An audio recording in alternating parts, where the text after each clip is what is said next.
एक तो 35 साल में कांग्रेस का विधायक यहाँ बना। ये समाज है जितना उनको क्षमता है उस हिसाब से उन्होंने काम किया। अगर मुझे मौका मिला तो मैं ये दावे के साथ कहता हूँ कि मैं युवाओं को रोजगार दिलाने में पूरा प्रयास करूँगा और मैं रेगांव विधानसभा को सोने की चिड़िया बनाने का पूरा प्रयास करूँगा। आज 20 साल से उन्होंने आज तक पूरे रेगांव विधानसभा में 1 रुपये सांसद निधि का कहीं कुछ नहीं दिया।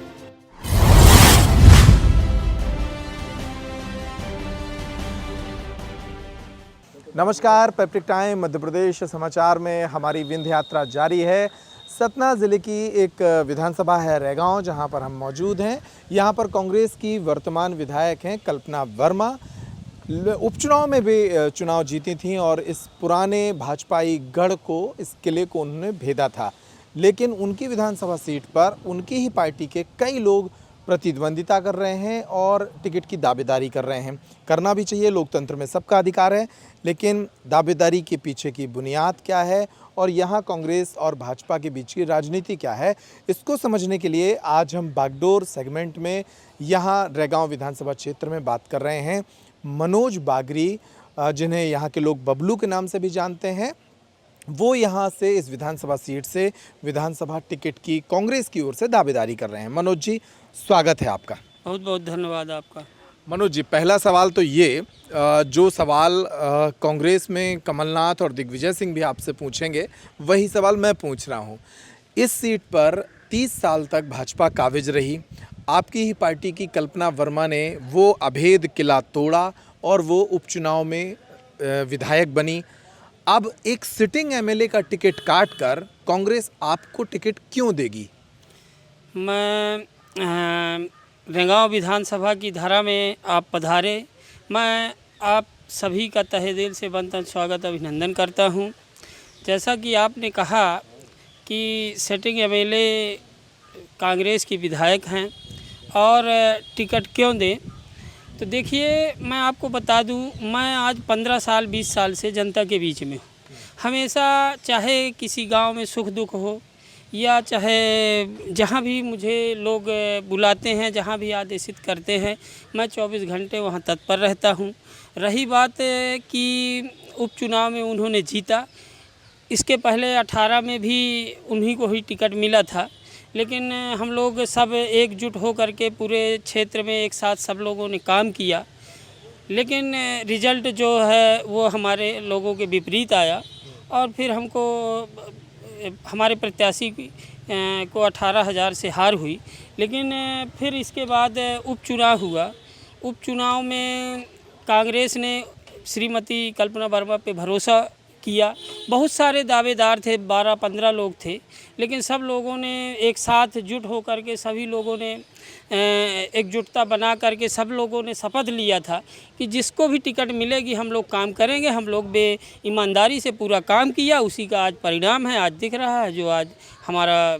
तो वो विधायक बन गई, आप सबकी मेहनत से बन गई। जी जी। अब उनका कार्यकाल कैसा रहा? क्या वो काम नहीं कर पाई जो अब आप लोग चाहते हैं कि उनको अवसर ना मिल के अब आपको अवसर मिलना चाहिए? नहीं, देखिए क्या है कि एक तो 35 साल में कांग्रेस का विधायक यहाँ बना। जनता की अपेक्षाएं बहुत सारी रहती हैं। अब 2 साल का समय मिला है, उनसे जो बन बैठा, जो उनके पास समय मिला, तो वो काम की है। ऐसा नहीं है कि काम नहीं किए हैं। जो उनके समाज है, जितना उनको क्षमता है उस हिसाब से उन्होंने काम किया।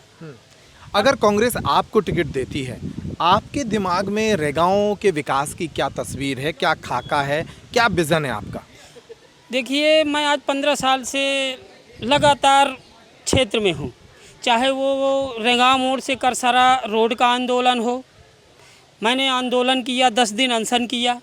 आज उसका परिणाम है, आज अच्छी आरसीसी रोड रेगांव मोड़ से लेकर के करसरा तक आज आवागमन का एकदम सुलभ साधन बन गया। लोगों को दिक्कत परेशानियां नहीं हुई। चाहे वो बिजली विभाग का आंदोलन हो, आज पूरे रेगांव विधानसभा में भाजपा की सरकार है। आज कम से कम 1000 ट्रांसफार्मर जले हुए हैं, 6 महीने से, कोई साल भर से। उसके लिए मैंने अभी तत्काल में ही 1 तारीख को धरना प्रदर्शन किया था, जिसमें जिला के सभी वरिष्ठ, चाहे वो लोकसभा पूर्व प्रत्याशी राजाराम त्रिपाठी जी हों, चाहे वो जिला अध्यक्ष आदरणीय दिलीप मिश्रा जी हों और संगठन मंत्री, तमाम सारे कार्यकर्ता लोग यहाँ आंदोलन किए। तब भी, इसके बाद भी वो सरकार उस पर ध्यान नहीं दे रही है। आज यहाँ हालत यहाँ की बहुत बदहाल है। किसान परेशान है, युवा पढ़ा लिख करके बेरोजगार वो घूम रहा है, परेशान है। आपको मौका मिलेगा तो आप ये अगर मुझे मौका मिला तो मैं ये दावे के साथ कहता हूँ कि मैं युवाओं को रोजगार दिलाने में पूरा प्रयास करूँगा। शिक्षा की व्यवस्थाएं दुरुस्त करवाऊँगा। चाहे कैसे रोजगार कैसे दिलाएंगे? रोजगार जो यहाँ स्थानीय उद्योग धंधे हैं और नए उद्योग धंधों का प्रयास करके यहाँ खुलवाऊँगा और युवाओं को रोजगार दिलवाऊँगा। जिस तरह हमारे कमलनाथ जी ने जब 18 महीने की सरकार आई थी, उन्होंने आश्वस्त किया था कि स्थानीय जो उद्योग धंधे हैं उसमें क्षेत्रीय जनों को 70% का उद्योग धंधों में उनको जगह मिले।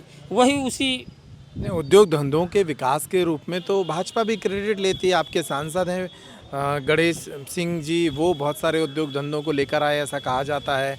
मेडिकल कॉलेज सतना में वो लेकर आए, इंडस्ट्री लेकर आए। उनके योगदान को कैसा देखते हैं आप? देखिए, आज वो 20 साल से यहाँ सांसद हैं। रेगांव भी उन्हीं के संसदीय क्षेत्र में है। आज 20 साल से उन्होंने आज तक पूरे रेगांव विधानसभा में 1 रुपये सांसद निधि का कहीं कुछ नहीं दिया।